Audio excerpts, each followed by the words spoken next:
Assalamu alaikum dear students, you are watching Learn English with Cab, and today once again we are going to discuss a few problems occurring while using pronouns. एक चीज़ जो मुझे आपको शुरू में ही बता देनी चाहिए थी, दैट वाज वो जो पर्सनल प्रोनाउंस का टेबल मैंने आपको बताया था ना, उसी में ही बताना चाहिए था, तो वहाँ पे मिस हुई, तो मैंने सोचा आज आपको बता देता हूँ। वो ये था कि ये जो पोजेसिव एडजेक्टिव होते हैं ना, पोजेसिव एडजेक्टिव प्लस अगर वर्ब आ जाए, तो ये जो वर्ब होता है ये ING फॉर्म ऑफ वर्ब होता है। उसकी शायद वजह ये होती है, शायद नहीं बल्कि यकीनन वजह ये होती है कि पोजेसिव एडजेक्टिव को नाउन चाहिए होता है, और ING फॉर्म ऑफ वर्ब जो होती है that is equal to a noun. ये नाउन इक्वल होती है, ठीक है जी। तो इसलिए हम यूज़ करते हैं। For example, if I say that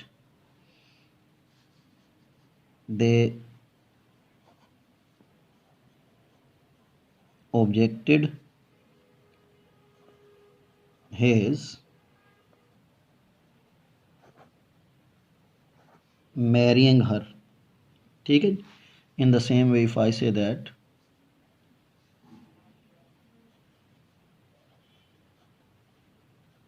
she objected his coming there, ठीक है जी। इसी तरह से दे ऑब्जेक्टेड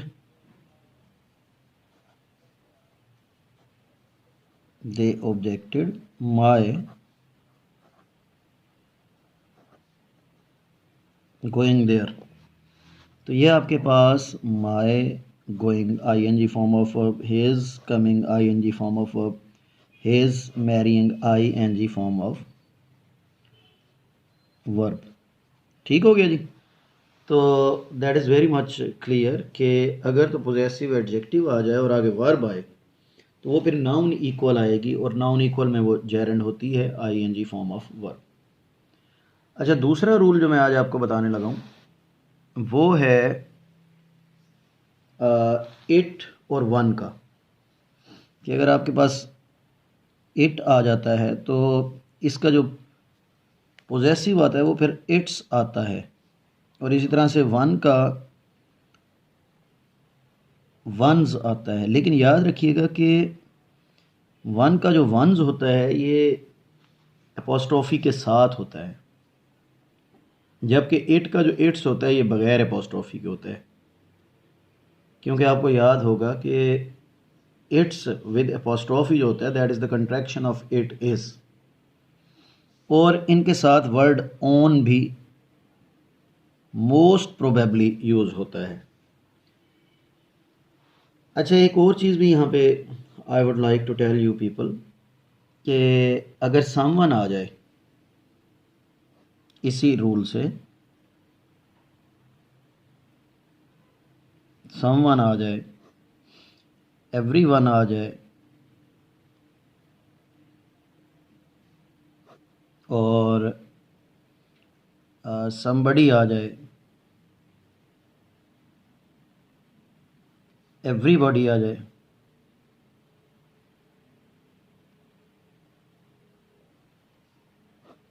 और अदर आ जाए, ठीक है जी। तो इन सब के साथ एपोस्ट्रोफी आएगी और आगे एस लगेगा। अदर्स, समबॉडीज, एवरीवन्स, समवन्स, ठीक है जी। यानी कि ये वन वाले फॉर्मूले पे चलेंगे। इसकी हम एग्जांपल्स लेते हैं जी। एग्जांपल्स में आएगा जी one must do one's own job, one must do one's own job, तो वंस एपोस्ट्रोफी और आगे ऑन आ गया। In the same way if I say that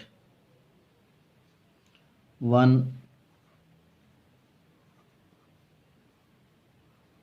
doesn't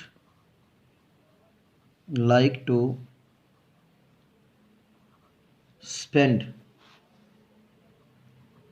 too much time on one's own। ठीक है जी। इसी तरह से if I say that it had a life of, it had, sorry आपको नज़र नहीं आ रहा था, it had a life of its own. तो ये सारे के सारे यहाँ पे वंस ऑन, इट्स ऑन, ये वंस ऑन, और दूसरे नंबर पे हम यहाँ से भी इसको देखेंगे कि इट के साथ इट्स आया, वन के साथ वंस आया, वन के साथ वंस आया। ठीक है जी। तो याद रखिएगा कि इट के साथ एपोस्ट्रोफी वाली मिस्टेक नहीं करनी, जबकि वन को बग़ैर एपोस्ट्रोफी के नहीं देना। तो ये दो इसकी पॉसिबल मिस्टेक्स हैं। तीसरे नंबर पे हम लोग यहाँ पे आज बात करेंगे ईच अदर और one and other. Reciprocal pronouns होते हैं जी ये।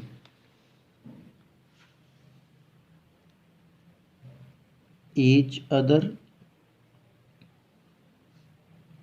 और वन एंड अदर।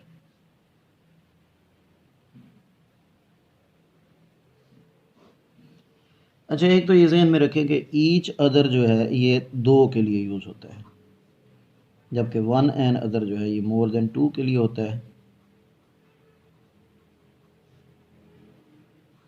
ठीक है जी। तो mister Chips and Catherine, mister Chips and Catherine loved each other, not one and other। ठीक हो गया जी। तो अगर वन एंड अदर यहाँ पे लगाएंगे तो फिर इसका मतलब है गड़बड़ है। तो इसी तरह से अगर आपके पास मोर देन टू आ जाता है तो फिर आप वन एंड अदर भी यूज़ कर सकते हैं। अच्छा, इसकी कुछ और बड़ी मिस्टेक्स होती हैं, इनको आप ज़रा देखिएगा। एक तो आप अगर इसको इकट्ठा लिख दें, दैट इज़ द मिस्टेक। दूसरे नंबर पे आप इसका प्लूरल बना दें, that is the mistake. One another को भी अगर इकट्ठा लिख दें, that is the mistake. One anothers, तो ये भी प्लूरल, ये भी मिस्टेक। तो all these are the possible mistakes. ठीक हो गया जी। ये हमारे पास आज का हमारा तीसरा पॉइंट था। Point number 4 is reflexive verbs plus reflexive pronouns. ये मेरे ख्याल में हमने डिस्कस किया था as far as I remember. Reflexive verbs plus reflexive pronouns. चले मैं यहाँ पे इसको रिवाइज कर देता हूँ, इसकी एक दो एग्जांपल्स दे देता हूँ। हमने कहा था कि ही इंट्रोड्यूस्ड हिज फ्रेंड, लेकिन अगर ये ऑब्जेक्ट ना होता तो फिर इसका मतलब था कि एक्शन ऑफ द वर्ब जो था that was reflecting back to the subject. तो फिर हम कहते हैं कि ही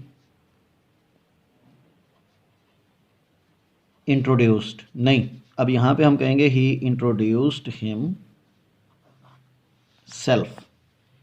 उसकी वजह यह है कि ये वापस जा रहा है तो इसकी जगह पे ये ऑब्जेक्ट आएगा। ठीक हो गया जी। अगर तो कोई और ऑब्जेक्ट है पड़ा जैसे हिज फ्रेंड था तो फिर इट्स फाइन। इसमें हमने कहा था कि हमारे पास वर्ब्स जो हैं वो बिज़ी है, अवेल है और एब्सेंट है, प्राइड है, इंजॉय है, ठीक है जी, इंट्रोड्यूस है,